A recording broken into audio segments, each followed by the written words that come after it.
right, well, we are here today with Jonathan Sessions, who is also running for a seat on the school board. Jonathan is seeking the one-year term that was originally Rosie Tippin's seat before she passed away. It was then filled by Jim Witt, who was appointed to the position. Jim Witt is now running for a 3-year term, thus leaving 1 year of Tippin's seat still to be filled. So welcome today, Jonathan. Thank you. So, Jonathan, why don't you start out and say, why are you running for the school board? There are a lot of reasons why, but one of the primary reasons was I wanted to give back to the Columbia Public Schools. Education's been a passion of mine. I grew up in the Columbia Public Schools. I went to the university and got a degree in elementary education, and while I was there I started my company and moved away from a full-time career of teaching, but have been actively involved, led children's choirs here in Columbia, lead a youth group, and regularly teach at the Columbia Area Career Center. And I always knew that I was going to come back to education in some way. And this is the opportunity I have to do that in a way to give back to a system that was an integral part of my success. All right. Well, what do you think is the school district's biggest strength? Biggest strength is a caring community. I think that public schools, the strength of a public school is really shown. It shows how the community feels about it, and I think that the Columbia Public Schools is a very strong public school system, and I think that shows how much the community cares about it. What do you think is the school district's biggest weakness? I think we need to strengthen our communication to the public. I believe that there's a lot of messages that are public, but often don't get picked up by what the media has a limited ability to say everything that the school board may necessarily want to say, and some of the key messages may get lost. I think that's been shown in the science specialist situation. The science curriculum is still a part of the educational system here in the Columbia Public Schools, but there are a lot of people that have read the press and think that I've gotten several people that have come to me concerned that Columbia Public Schools is eliminating the science curriculum completely. That's not the case, but it's sometimes the perception that folks get from just a single headline, and I think the Columbia Public Schools needs to increase its communication to the public to better express everything that is going on and how the things as simple as the science curriculum is being retooled to better educate the students in the elementary level. Okay. Well, a $120 million bond issue will be on the election ballot to construct a new high school and a new elementary school, to acquire technology, and to make building updates, including new gyms at Rockbridge and Hickman. How necessary do you think it is for voters to approve this?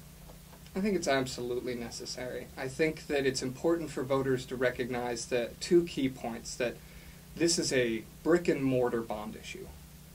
It only can be used for physical construction and repairs of the buildings.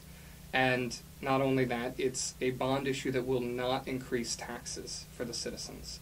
So knowing those 2 things, it's important to also realize that we have some aging buildings in the district. Those buildings have flat roofs. We have a very large square footage of roofs in the Columbia Public Schools. If the bond issue doesn't pass and we have to repair those roofs, it comes out of operating budgets. And the operating budget's where salaries come from. And if we have to tap into those funds to repair roofs and other general building maintenance for buildings that are 190 and 80 years old, we're going to see a much more drastic cut in budget in upcoming budget years. Going off that, the district has faced budget reductions in recent years, resulting in cutting positions and programs. The financial picture doesn't appear to be getting better. What are steps the district needs to take to improve its financial situation and ensure students are getting a quality education? I think one of the key elements or one of my priorities when it comes to budget is making sure that the budget keeps following the teacher's salary schedule. That's imperative, and it's imperative because we need to keep Columbia a competitive district, and we need to make sure that we have quality teachers that want to teach in Columbia. Some of the issues that we face, we're going to be facing for a long time, and I think that the proposed long-term budgets from the administration are preparing for a they're very conservative estimates, and I think that's a wise choice. I also think that we need to look at some of the things that the public schools aren't necessarily budgeting that could save us quite a bit of money if they were budget line items and actually budgeted funds as opposed to just general funds. Things along the lines, or specifically transportation. Transportation in the Columbia Public Schools budget is not a budget item. It is just an operating item, and we react to it as opposed to plan for it. And I think if we do a lot more planning and a little less reacting, we're going to be able to create a stronger budget that'll help us in the long term. All right. Well, we touched on science a bit earlier, but statewide test scores released by ACT in August 2008 said many Missouri students entering college may have trouble keeping up in math and science. Yet math and science have taken a bit of a hit in recent years at the district with the cutting of math coaches and now the science specialist program. So do you think the district is doing enough to prepare students for college? I think we are, and I think steps like retooling the science curriculum are steps that can offer better preparation and better involvement at the student level in these programs. Retooling the science curriculum in a classroom setting offers more science opportunity and the opportunity to integrate disciplines. So no longer do the students have math time, then move on to reading time, then move on to science time. They can be experimenting, and while they're experimenting, they're experiencing a lesson in reading and writing and mathematics. So it's about these interdisciplinary projects in the classroom that really get students involved and really help, especially at the elementary level, shape their perception of science and math. I think that we need to work harder and make sure that we do offer the support that teachers need in these retoolings of math curriculum and science curriculum.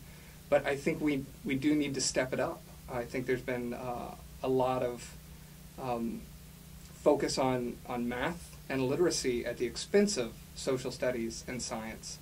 And I think that's part of, that's just been the case as we focused on issues like No Child Left Behind and the demands that it was placing on our teachers.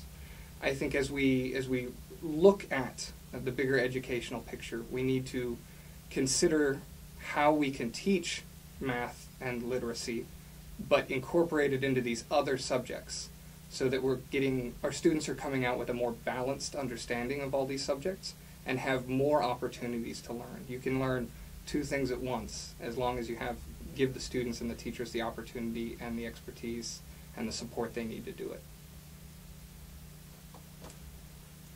Why should voters choose you? Well, I've got a lot of experience in the Columbia Public Schools. I grew up here in Columbia. I experienced my entire K through 12 curriculum at the Columbia Public Schools. I then went on and got a degree in education and have continued to be a part of an educational process in many different ways and shapes since then. And in addition to that, I'm a young man. I'm only 27 years old, and I feel that my experience in the Columbia Public Schools, not only as a student but also as an educator, and my experience running a business here in town, managing my budgets and clients' budgets over the past 7 years, has given me a perspective that's fresh and informed, but different and not currently present on the Columbia Public School Board. Mm-hmm. Is there anything you'd like to add? I hope that people take the time to get to know me a little bit better. I have a website, sessionsforschoolboard.com, which I invite everyone to take a look at, find out more about me, more about my experiences, and more about what I'd like to bring to the Columbia School Board. And I hope you'll take time to consider me on April 6th. All right. Well, thanks for joining us today. Thank you.